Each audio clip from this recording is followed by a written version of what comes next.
Sarah, Hello. welcome back to Waterstones. Thank you very much. We're here to talk about your new book, Melmoth. I have a rather beaten up proof here which I have devoured. And I wanted to start actually by looking at the sort of, I guess not the source of your novel, but the inspiration for it, which is a book called Melmoth the Wanderer by Charles Maturin. Yeah. So I guess my first question is, what was it about this classic Gothic novel that inspired you to write your own? And you have made a significant change, which is that the character of Melmoth has moved from being a man to being a woman. So I wondered if you could tell me a bit about why that is. Well, as is so often the case, there were two influences that created this book. And one of them was a feeling that I'd had all my life, really from being only 11 or 12, that I wanted to write a great titular villain, like Frankenstein, Dracula, Melmoth.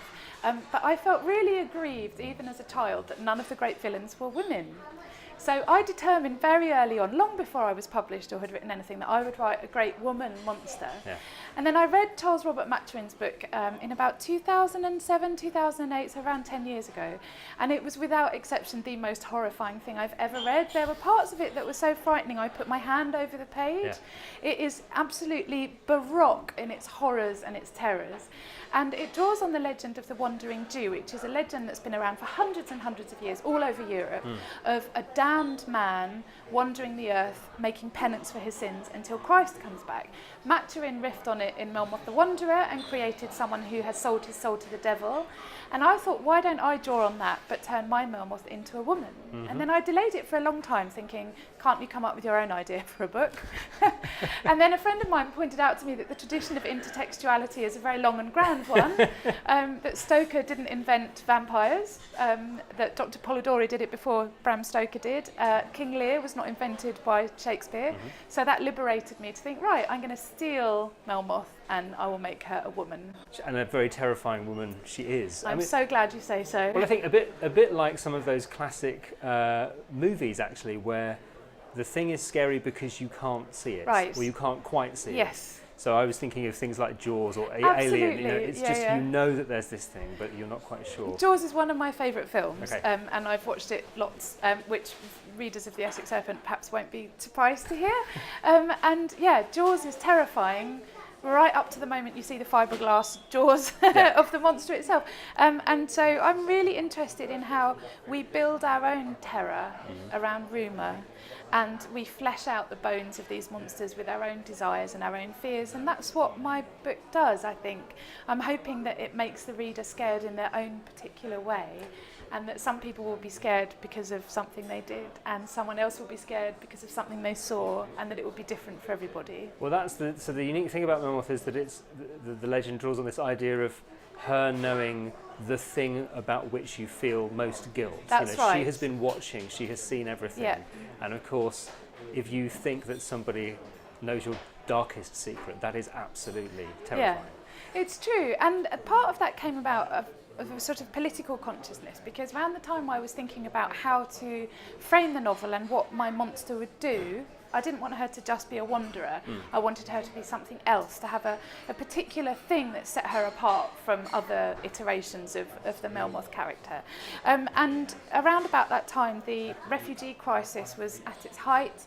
We were seeing images of toddlers drowned on the seashore. There was the massacre at the Orlando nightclub in America, and ISIS was rampaging across the Middle East. I almost gave up writing because it felt like fiddling while Rome burned. It felt like a self-indulgence when I could have been being a lawyer or something useful. And I thought, what about if I make my book political, and what if I make it moral? Then I can pick up the pen again. So my Melmoth became Melmoth the Witness, and she is forced to watch what we can't watch. She watches the great atrocities that have happened all over the world and in history, but she's also watching you. Because I think it's really easy for us to think that we are good and there are monsters out there that do terrible things, but what's really frightening is that the people who engineer the great holocausts and the great atrocities are people like us. So that's the big challenge of the book, really. I hope nobody comes away from it without feeling guilty about something. Well, that's really interesting you mentioned that, because there's a very strong sense through the book, these periods of history. We should say that it's set in Prague in modern times, but it goes back through the 20th century. Yeah. And there is a warning there about nationalism, isn't there? About the sort of why that's a dangerous idea. And of course, I couldn't help but lift my head up off the page, course. look around at the world that we live in today with this rise of nationalism, Yeah. and that must have been very much in your mind whilst writing. Absolutely at the forefront of it, and I was almost ashamed of writing a book that constitutes virtually a polemic, but I had to persuade myself that I should carry on writing and that it mattered. And what frightens me is a return to nationalist fervour that is just like living in the 1930s, and it's worldwide too, which is particularly horrifying. So it is a direct parallel with the atrocities of the Armenian genocide, with what happened in the Second World War and after the Second World War in Prague. I had to make it count and I had to make it relevant. The great thing about Maturin's novel is that it's not just a great Gothic horror novel, it's also a satire on organised religion and a political satire on the English occupation of Ireland. And I thought, well, the best Gothic does both. It has its cake and eats it, and it can be horrifying and entertaining, but also stridently political. Yeah, absolutely. And we should talk about Prague as a city. Anybody who's been there has, I've never met anybody who's been to Prague and doesn't kind of go, oh, Prague, and they have these sort of memories of it. You make a brilliant description of it in this book, but not simply the Prague that you would see if you look through a tourist brochure, but there's something very dark and dirty that you're showing underneath that facade as well. Yeah, the extraordinary thing about Prague is that history is right up near to the surface in a way that it isn't in the UK, because we haven't been invaded since 1066. So, you know, the fabric of the UK, aside from the occupation of, I think, Guernsey during the Second World War, has remained more or less unchanged.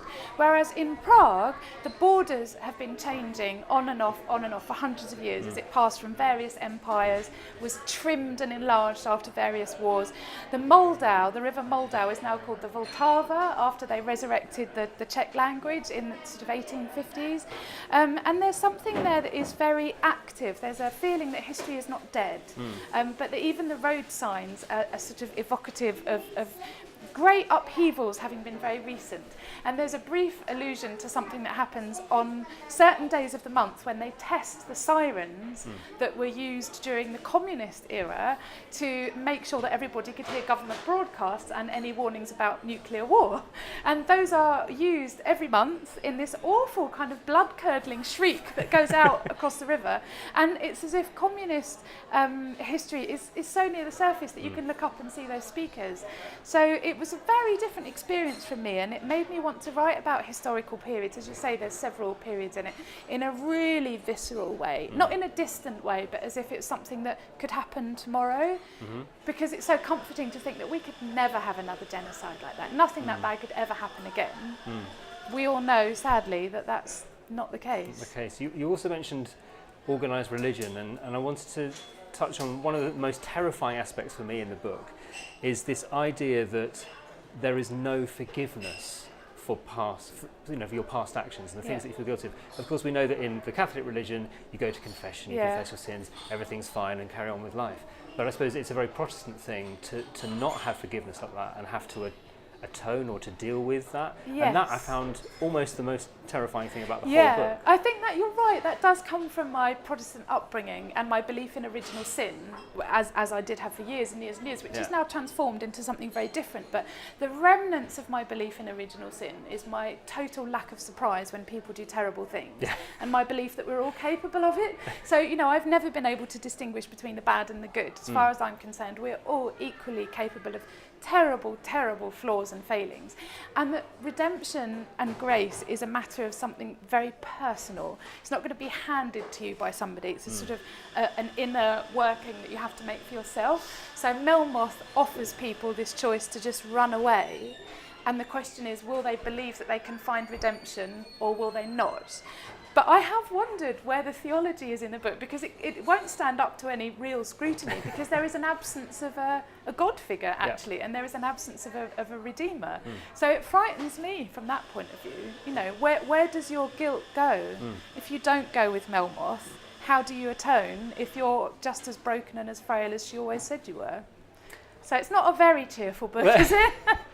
Well, as somebody who suffers from a terrible sort of fear of magpies, crows, jackdaws, that one was one of the images in the book. Yeah.